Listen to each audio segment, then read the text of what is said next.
안녕하십니까. 코로나19 통합뉴스룸 5시 뉴스입니다.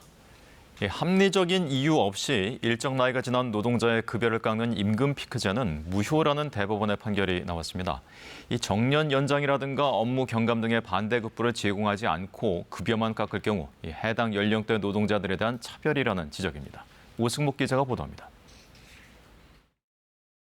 합당한 사유 없이 특정 연령대 급여를 깎는 임금 피크제는 현행법 위반이라는 대법원 판단이 나왔습니다.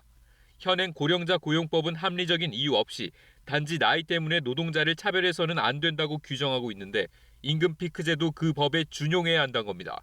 대법원 일부는 오늘 퇴직 노동자 A씨가 한국전자기술연구원을 상대로 낸 임금 청구 소송 상고심에서 1억 3천여만 원을 배상하라는 원심을 확정했습니다. 해당 연구원은 2009년부터 별도의 정년 연장 없이 기존의 정년 61세를 유지하면서 55세 이상 노동자들에 대해서만 임금을 깎는 제도를 도입했습니다. 재판부는 이 임금 피크제로 A씨 임금이 줄었지만 업무 내용 등에는 차이가 없었다며 이는 연령 차별에 해당한다고 판단했습니다. 그러면서 임금 피크제가 정당한지 여부를 판단할 기준을 처음으로 제시했습니다. 대법원은 먼저 임금 피크제의 정당성을 가리기 위해선 임금 삭감에 맞춰 업무량이나 업무 강도를 줄였는지 등을 고려해야 한다고 밝혔습니다. 또 임금 피크제로 줄어든 인건비가 제도의 본래 목적에 맞게 쓰여졌는지 아니면 단순히 회사의 비용만 절감시켰는지 등을 종합적으로 고려해야 한다고 덧붙였습니다. 이번 대법원 판결에 따라 정년 연장이나 별도의 보상 없이 임금 피크제를 도입한 개별 사업장들을 중심으로 노동자들의 법적 대응이 뒤따를 것으로 보입니다. KBS 뉴스 오승목입니다. 한편 오늘 대법원 판결에 대해서 노동계와 경영계는 엇갈린 입장을 내놨습니다. 노동계는 환영 입장을 밝히고 연령을 이유로 임금을 깎는 임금 피크제를 더는 지속해서는 안 된다며 폐지 투쟁에 나서겠다고 했습니다. 반면 경영계는 기업 부담과 고용 불안에 대한 우려의 뜻을 밝혔습니다. 김지숙 기자가 보도합니다. 한국노총은 오늘 대법원 판결에 대해 당연한 결과라며 환영한다고 밝혔습니다. 정부가 임금 피크제 도입 당시 청년 신규 채용을 늘릴 거라며 대대적으로 홍보하고 공공기관 경영평가에 반영하는 등 반강제적인 방식을 취했다고 비판했습니다. 이어 제도가 도입된 지 5년이 넘었지만 도입 사업장에서 청년 일자리가 느는 효과는 미미했고 노동자들의 임금만 삭감됐다고 주장했습니다. 그러면서 연령을 이유로 임금을 깎는 방식의 임금 피크제는 더 지속돼선 안 된다며 현장 지침을 통해 임금 피크제 무력화에 나서겠다고 덧붙였습니다. 민주노동조합 총연맹도 노동자의 권리 보장에 충실한 전향적 해석이라고 밝혔습니다. 다만 임금 삭감에 대해 업무량 감축 등 대응 조치를 했다면 임금 피크제를 유효한 것으로 볼 여지를 남긴 건 우려된다고 덧붙였습니다. 반면 경영계는 우려를 표명했습니다. 전국경제인연합회는 임금 피크제는 급속한 고령화에 따라 고용 안정을 위해 도입된 거라며 이번 판결이 기업 부담을 가중시키고 고용 불안을 불러일으킬 거라고 우려했습니다. 또 앞으로 관련 재판에선 임금 피크제의 순기능이 발휘되도록 신중한 해석이 이뤄졌으면 한다고도 덧붙였습니다. 한국경영자총협회도 임금 피크제의 도입 취지와 효과를 강조하면서 현행법상 특정한 연령층의 고용 유지를 위한 조치는 연령 차별로 보고 있지 않다고 설명했습니다. 대한상공회에서는 임금 피크제가 무효화할 경우 정년 연장에 따른 부작용이 심각해질 거라며 임금 피크제를 의무로 하도록 하는 법 개정이 필요하다고 밝혔습니다. 이번 판결을 계기로 산업 현장에선 임금 피크제의 도입 여부나 시행 방법을 두고 노사 간 재협상 등이 이뤄질 걸로 전망됩니다. KBS 뉴스 김지숙입니다. 음주운전이나 음주 측정 거부를 반복한 운전자를 가중처벌하는 도로교통법, 이른바 윤창호법이 헌법에 어긋난다는 헌법재판소의 판단이 다시 나왔습니다. 헌법재판소는 해당 내용을 담은 도로교통법 제148조 2의 1항에 대해 재판관 7대2 의견으로 위헌 결정했습니다.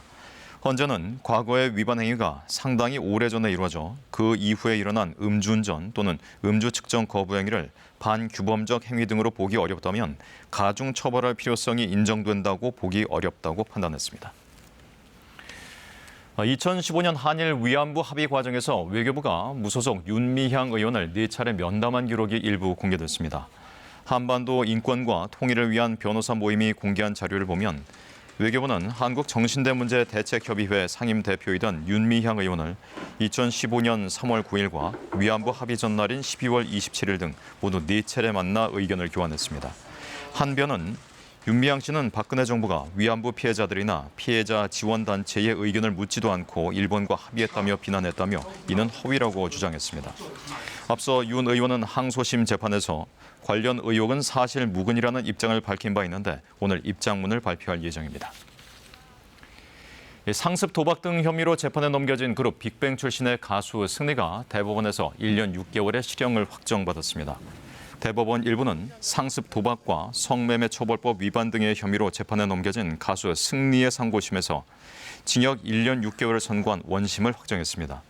대법원은 상습 도박죄가 부당하다는 승리 측 주장에 대해서 도박의 성질과 방법, 횟수 등을 볼 때 오랫동안 반복해 몸에 익어버린 행동임이 인정된다고 판단했습니다. 윤석열 대통령이 교육부 장관의 박순애 교수, 복지부 장관의 김승희 전 의원을 각각 내정했습니다. 앞선 후보자들의 낙마로 공석인 장관 두 자리에 인선을 단행한 것으로 모두 여성인데요. 차관급인 식약처장에도 여성인 오유경 서울대 약학대학장이 임명됐습니다. 박민철 기자입니다.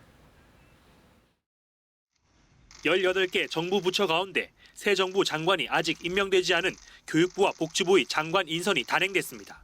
윤석열 대통령은 사회부총리 겸 교육부 장관에 박순애 서울대 교수를, 보건복지부 장관에는 김승희 전 의원을 각각 내정했습니다.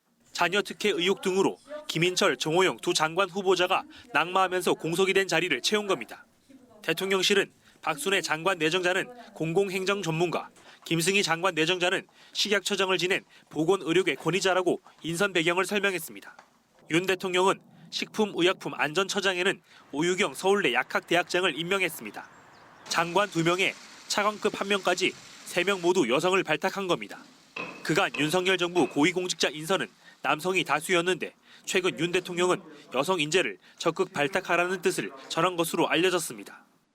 여성들이 유리천장을 뚫을 수 있는 그런 기회를 만들어줘야 되겠다는 생각으로 여성 장관을 임명한 것으로 그렇게 알고 있습니다. 민주당은 남성 편중 내각이라는 지적을 인선에 반영한 것은 다행이라면서도 적임자들인지 의문이라며 철저한 검증을 예고했습니다.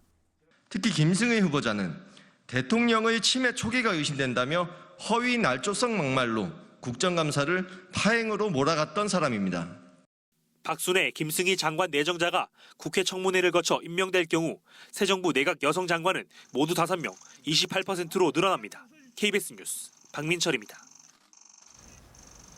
여야가 2차 추가 경정 예산안 처리를 놓고 막판 협상을 이어가고 있습니다. 국회 예산결산특별위원회 여야 간사는 오늘 오후 5시부터 추경안 규모를 두고 최종 담판에 돌입했습니다. 국민의힘은 신속한 지원이 중요하다며 애초 정부와 합의한 36조 4천억 원 규모의 추경안을 내일 본회의에서 처리하자는 입장입니다. 반면 민주당은 소급 적용을 통한 온전한 코로나 손실 보상을 위해서는 정부안보다 15조 원가량 증액된 51조 3천억 원 규모의 추경안이 필요하다고 맞서고 있습니다. 내일과 모레 이틀간 지방선거, 국회의원 보궐선거의 사전투표가 진행됩니다. 투표는 어떻게 하는지 또 주의할 점은 무엇인지 조지연 기자가 짚어봤습니다. 제8회 전국 동시 지방선거, 국회의원 보궐선거의 사전투표가 내일과 모레 이틀간 전국 3,500여 개 투표소에서 실시됩니다. 유권자는 오전 6시부터 오후 6시까지 신분증만 있으면 전국 투표소 어디서나 투표할 수 있습니다. 다만 모바일 신분증의 경우 화면 캡처 등 저장된 이미지는 인정되지 않습니다. 유권자는 투표용지 7장을 한꺼번에 받게 되는데 세종특별자치시와 제주특별자치도에서는 각각 4장과 5장을 받습니다. 국회의원 보궐선거가 치러지는 7곳에서는 유권자가 8장의 투표용지에 기표해야 합니다. 코로나19 확진자 등 격리자는 사전투표 이틀째인 모레에 한해 저녁 6시 30분부터 8시까지 투표할 수 있습니다. 신분증 외에 보건소로부터 받은 투표 안내 문자 등을 준비해야 하며 일반 유권자들이 투표를 마치고 퇴장한 뒤 일반 유권자와 동일한 방법으로 투표하게 됩니다. 저녁 8시 이전에만 투표소에 도착하면 투표 마감 시각이 지나더라도 투표할 수 있습니다.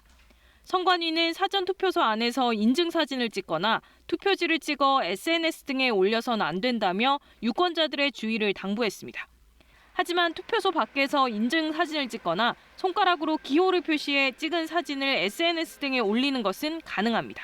KBS 뉴스 조지현입니다. 다음 달 1일 제8회 전국 동시 지방선거에서 KBS 등 지상파 3사가 공동으로 출구조사를 진행합니다. 지상파 3사는 전국 17개 시도 광역단체장과 교육감 당선자 예측을 위해 선거 당일 630개 투표소에서 출구조사를 시행합니다. 또 인천 기양을과 경기 분당갑 국회의원 보궐선거 출구조사도 함께 진행합니다. 출구조사 결과는 모든 투표가 마무리되는 오후 7시 30분 정각에 지상파 방송 3사를 통해 공표됩니다. 윤석열 대통령이 질병관리청을 방문해 코로나19 재유행에 대비한 과학적 방역을 거듭 강조했습니다.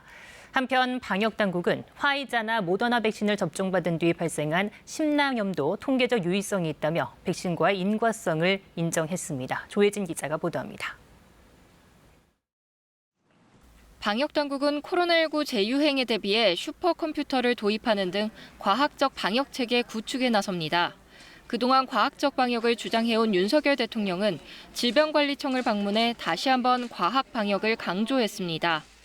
생명과 건강을 보호함과 아울러서 또 국민들이 불편 없이 사회활동, 경제활동을 이어갈 수 있도록 과학적이고 균형적인 접근이 필요하다고 생각합니다. 한편 오늘 0시 기준 코로나19 신규 확진자 수는 18,816명입니다. 목요일 기준으로 17주 만에 10,000명대로 떨어졌습니다. 특히 주말이나 월요일이 아닌 주 중반에 10,000명대의 확진자가 나온 건 지난 2월 초 이후 처음입니다. 입원 중인 위중증 환자는 6명 늘어 243명이고 신규 사망자는 34명으로 하루 사이 11명 늘었습니다. 정부는 화이자와 모더나 등 mRNA 백신 접종 이후 생긴 급성 심낭염도 인과성을 인정하기로 했습니다. mRNA 백신 접종 뒤 42일 안에 심낭염이 발생한 경우 피해 보상을 신청해 인과성 심의를 거치면 보상금이 지급됩니다. 국내에서 화이자와 모더나를 접종한 이후 심낭염이 발생한 사례는 모두 192건입니다. 정부는 지방선거와 관련한 방역 관리에도 유의하고 있습니다. 확진자와 격리자는 사전 투표의 경우 토요일 저녁 6시 반부터 1시간 반 동안, 본투표의 경우 수요일 저녁 6시 반부터 1시간 동안 참여할 수 있으며 외출은 6시 20분부터 허용됩니다. KBS 뉴스 조혜진입니다. 한국은행이 기준금리를 연 1.75%로 0.25%포인트 인상했습니다. 지난달에 이어서 2달 연속 인상한 것으로 물가 상승 압박이 크다는 건데요. 한은은 올해 소비자 물가가 4.5% 오를 것이라고 전망했습니다. 보도에 정재우 기자입니다. 한국은행 금융통화위원회가 기준금리를 연 1.75%로 0.25%포인트 인상했습니다.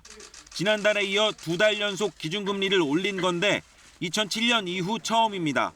지난달 소비자 물가 상승률이 13년 6개월 만에 최고치를 기록하는 등 물가 인상 압력이 커지고 있기 때문입니다. 높은 물가 오름세가 상당 기간 지속될 것으로 예상되는 만큼 당분간 물가에 보다 중점을 두고 통화정책을 운영할 필요가 있다고 판단하고 있습니다. 이번 기준금리 인상은 금통위원 만장일치로 결정됐습니다. 올해 소비자 물가 상승률 전망치도 4.5%로 상향 조정됐습니다. 지난 2월엔 물가 상승률을 3.1%로 예상했는데 석 달 만에 1.4%포인트 높여 잡았습니다. 소비자 물가 상승률 전망치로는 13년 10개월 만에 가장 높은 수준입니다. 원자재 가격 상승과 공급 차질 심화, 거리두기 해제로 인한 수요 확대 등이 물가를 끌어올릴 것으로 분석됐습니다. 내년에도 물가 상승률이 4%대를 상당 정도 가져가다가 내려가지 않을까. 그래서 내년 상반 초까지도 4%, 3%의 물가 상승률이 유지된다고 저희들은 지금 예측하고 있고. 앞서 발표된 기대 인플레이션율 역시 2012년 10월 이후 가장 높은 수준을 보였습니다. 올해 물가 상승률이 한은의 전망치처럼 4.5%를 기록한다면 2008년 4.7% 이후 14년 만에 가장 높은 연간 물가 상승률이 됩니다. 한은은 아울러 올해 우리 경제 성장률 전망치를 당초 3%에서 2.7%로 하향 조정했습니다. KBS 뉴스 정재우입니다. 실제로 올 들어 물가가 가파르게 오르고 있는데 이번 달 소비자 물가 상승률이 5%를 넘을 수 있다는 전망이 나왔습니다. 정부는 이 생활 물가 안정을 위해 당장 실행할 수 있는 과제를 중심으로 다음 주 민생 안정 대책을 발표할 계획입니다. 조정인 기자가 보도합니다. 정부가 물가 안정 대책을 점검하기 위한 두 번째 경제관계 차관 회의를 정부 서울청사에서 개최했습니다. 이 자리에서 방기선 기획재정부 1차관은 이달 소비자 물가 상승률이 5%를 넘을 수도 있다는 전망에 대해 우려를 나타냈습니다. 4월에는 4.8%로 오름세가 더욱 확대되었습니다. 일부에서는 다음 주 발표될 5월 소비자 물가 상승률이 4월 수준을 넘어서 5%대가 될 것이라는 전망도 제기되고 있습니다. 소비자 물가 상승률이 5%를 넘으면 2008년 금융위기 직전 이후 14년 만에 최고 수준입니다. 방 차관은 곡물 수급 우려가 커지면서 개발도상국의 경우 물가 상승을 넘어 식량 안보 문제로 번지고 있다며 우리도 예외가 아니라고 강조했습니다. 정부는 이에 따라 당장 실행할 수 있는 과제를 중심으로 민생 안정 대책을 마련해 다음 주 발표할 예정입니다. 특히 식료품과 외식 등 생활물가 안정과 주거, 교육비 등 생계비 경감을 최우선 과제로 삼고 적극 대응한다는 방침입니다. 또 우크라이나 침공 등 대외 요인이 국내 물가 상승 압력으로 이어지지 않도록 원자재와 국제 곡물 수급 관리에 만전을 다하기로 했습니다. 인플레이션으로부터 민생을 지키는 것이야말로 지금 경제팀에게 주어진 최우선 과제입니다. 전 부처가 힘을 모아 인플레이션 대응에 최선을 다하겠습니다. 그러면서 민생 물가 안정 사업들이 즉시 집행될 수 있도록 추가 경정 예산안의 조속한 처리를 요청했습니다.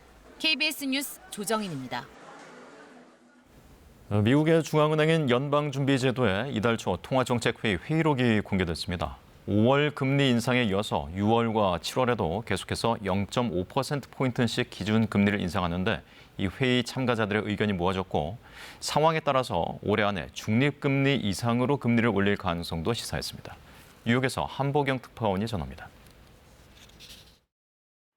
미국 연방준비제도가 적어도 앞으로 열릴 두 번의 통화정책회의에서 계속해서 0.5%포인트씩 기준금리를 올리겠다고 예고했습니다.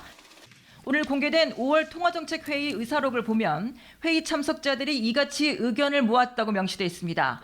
다음 통화정책회의는 다음 달인 6월과 7월에 예정돼 있습니다. 이렇게 된다면 이달부터 해서 연속 3차례 이른바 빅스텝을 밟게 돼 오는 7월 미국 기준금리는 1.75%에서 2% 수준으로 올라가게 됩니다. 여기까지는 5월 통화정책회의 직후 파월 의장이 예고한 것과 대체로 일치합니다. There is a broad sense on the committee that additional 50 basis point increases should be on the table at the next couple of meetings. 그리고 이 속도라면 올 연말 미국 기준금리는 중립금리 수준인 2.5%에서 2.75%로 가게 되는데 오늘 공개된 회의 의사록은 이 이상으로 갈 가능성도 시사했습니다. 회의 참가자들은 물가 상승률을 2% 수준으로 끌어내리기 위해선 연준의 통화 정책이 경기나 물가에 영향을 주지 않는 중립 수준을 넘어서야 할 수도 있다고 언급한 것으로 나타났습니다. 이미 시장에선 다음 달 회의에서 연준이 한 번에 0.75%포인트를 인상하는 이른바 자이언트 스텝을 밟을 가능성도 배제하지 않고 있는 상황입니다. We still think the 0.75% increase in June is on the table, contrary to what Chairman Powell said last week. We still have elevated commodity prices due to the impacts of the Ukraine war and other supply constraints. 파월 의장은 5월 통화정책회의 직후 한 번에 0.75%포인트 인상하는 일은 고려하지 않고 있다고 선을 그은 바 있습니다. 뉴욕에서 KBS 뉴스 한보경입니다. 북한이 탄도미사일을 발사한 어제 동해 상공에서 미국과 일본 전투기가 공동훈련을 실시했다고 일본 방위성이 발표했습니다. 훈련에 참가한 전투기는 미군 F-16 전투기 넉 대와 일본 항공자위대 F-15 전투기 넉 대 등 모두 8대입니다. 니혼 게이자이 신문은 이번 미일 공동훈련에 대해 중국과 러시아, 북한의 활동에 대한 대항 조치로 보인다고 분석했습니다. 현지 교수들이 유령업체를 설립해 시중에 판매되고 있는 제품을 조금씩 변형하는 수법으로 교육부의 산학 협력 사업을 따낸 사실이 확인됐습니다. 교육부는 사업비를 모두 환수하기로 했고 또 사업을 추진한 대학은 해당 교수들을 사기 혐의로 경찰에 고발했습니다. 박기원 기자의 보도입니다. 한 업체가 교육부 산학협력 사업을 추진한 경상국립대학교에 결과물로 낸 친환경 전기자전거입니다. 몸통을 나무로 만든 것이 특징인데 나무 몸통 아래쪽을 보니 알루미늄 뼈대가 숨겨져 있고 다른 업체 상호도 붙어 있습니다. 똑같은 자전거가 인터넷에 100만 원에 팔리고 있습니다. 쳤다고 봐야 되겠네요. 특정 지울 수 있는 부분들을 다 가려놓은 건데 사실상. 다른 업체의 결과물도 마찬가지입니다. 나무로 만든 전동 유모차에는 유명 상표가 감쪽같이 숨겨져 있습니다. 기존 제품은 50만 원대입니다. 두 업체에 지원된 교육부 예산은 각각 3천만 원. 업체 대표는 부산 경상대학교 교수들로 확인됐습니다.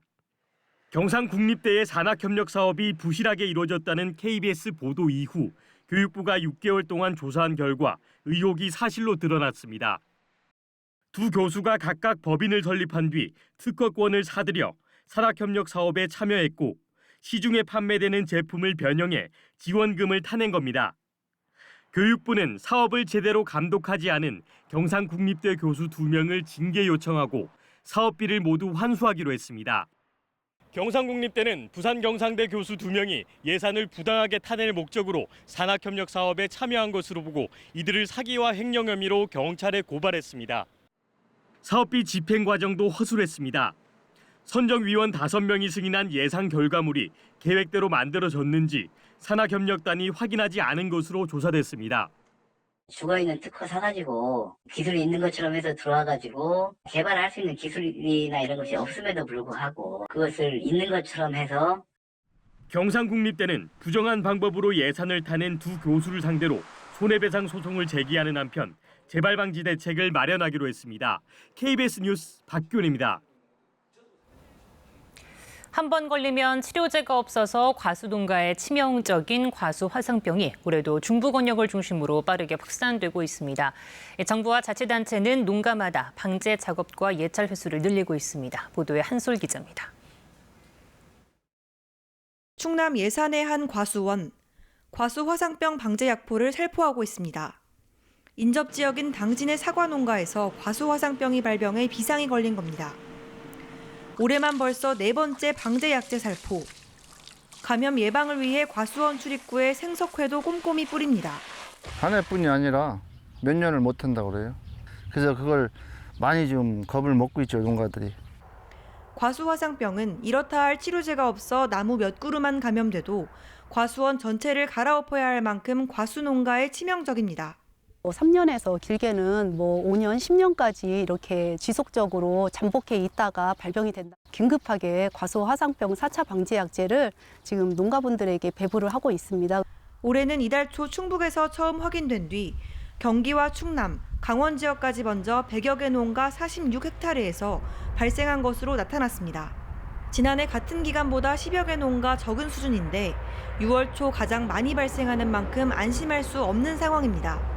예찰을 전년도에는 발생 지역만 3회 실시를 했는데 올해는 전 시군으로 확산될 가능성을 염두에 두고 전 시군이 4회를 의무적으로 해야 되는. 당국은 확산을 막기 위해 과수원 간 방문을 자제하고 작업 도구의 주기적인 소독과 의심 증상 발견 시 신속한 신고를 당부했습니다. KBS 뉴스 한솔입니다. KBS가 이동 중인 차량을 대상으로 UHD 모바일 다채널 영상 서비스 등을 수도권 지역에서 시험 방송하는 데 성공했습니다. 이번 시험 방송에서는 KBS 지상파 UHD 신호 내 프로그램 시작과 종료 시각 정보를 함께 송출했습니다. 또 이동하는 차량 안에서 GPS 위치를 기반으로 방송 시청 중 지역 맞춤형 공익 광고 영상을 수신하기도 했습니다. KBS는 이를 통해 차량에서 지상파 UHD 방송망을 직접 수신하는 환경을 개선하고 지역 맞춤형 재난방송 영상 송출 가능성을 검증했다고 밝혔습니다. 이어서 오늘의 주식 시황을 KB증권에서 전해드립니다. KB증권입니다. 오늘 장중 한국은행이 기준금리를 인상한 후 향후 추가 인상까지 시사한 가운데 국내 증시가 하락 반전했습니다. 코스피에서는 기관, 코스닥에선 외국인의 매도가 시장에 부담을 주었습니다. 오늘 코스피는 전일 대비 4.77포인트 내린 2612.45에 코스닥은 1.26포인트 밀린 871.43에 마감됐습니다. 전일 뉴욕 증시는 미 연준이 5월 FOMC 회의록에서 예상한 대로 금리 인상 전망을 발표한 것에 안도하며 주요 지수가 일제히 상승했습니다. 코스피도 장 초반 2640선까지 오르며 상승 흐름을 이어갔으나 기관이 매도세로 돌아서며 오후장 중 내림세로 전환했습니다. 특히 SK하이닉스 등 반도체 관련주가 1분기 낸드플래시 시장에서 점유율이 하락한 것으로 확인되면서 부진한 흐름을 나타냈습니다. 한편 OCI, 한화솔루션 등 태양광 관련주는 태양광 발전 설비 급증 여파로 큰 폭의 오름세를 기록했고 현대 미포조선을 비롯한 조선주가 LNG 운반선 수주 본격화 기대감에 일제히 상승 마감했습니다. 오늘 원달러 환율은 2원 40전 오른 1267원에 거래를 마쳤습니다. 지금까지 KB증권이었습니다. 오늘은 낮더위가 덜했습니다. 하지만 다시 대기가 건조해졌는데요. 대구와 경북 일부 지역에는 건조주의보가 발효 중입니다. 여기에 바람도 강하게 불면서 강원 영동 지역은 강풍특보가 내려졌습니다. 내일 오전까지 강원 산지를 중심으로 초속 25m 이상의 순간적으로 강한 돌풍이 예상됩니다. 화재 사고 없도록 주의하시고요. 안전점검 잘 해주셔야겠습니다. 오늘 밤 다시 비구름대가 약하게 들어올 텐데요. 밤사이 경기 북부와 강원 영서 북부에서 5mm 정도의 비가 내리겠습니다. 비의 양은 많지 않겠고 한때 비가 오는 정도에 그칠 텐데요. 다만 벼락과 돌풍을 동반해서 다소 요란하게 쏟아질 수 있겠습니다. 차차 기온은 오르겠습니다. 오늘은 서울이 23.5도, 한낮에 대구가 27.5도로 어제 내린 비로 인해서 더위가 주춤했는데요. 내일은 다시 기온이 점차 오르겠고 토요일에는 대구의 낮 기온이 33도까지 오르겠습니다. 내일 중부지방은 대체로 구름 많은 날씨가 예상되고 남부지방은 맑은 날씨 속에 자외선이 강하게 내리쬐겠습니다. 아침에는 서울이 16도, 대구 16도, 전주 15도로 오늘과 비슷하거나 약간 높겠습니다. 한낮에도 기온이 약간 오르겠습니다. 서울이 25도, 대구 29도, 전주 26도, 진주 29도 예상됩니다. 바다의 물결은 동해상과 서해상에서 최고 2.5m로 다소 높게 일겠습니다. 일요일에는 남해안과 제주에서 비가 시작돼서 월요일 오전까지 비가 조금 오겠습니다. 날씨 전해드렸습니다. 코로나19 통합 뉴스룸은 7시 뉴스에서 이어집니다. 시청해주신 여러분 고맙습니다.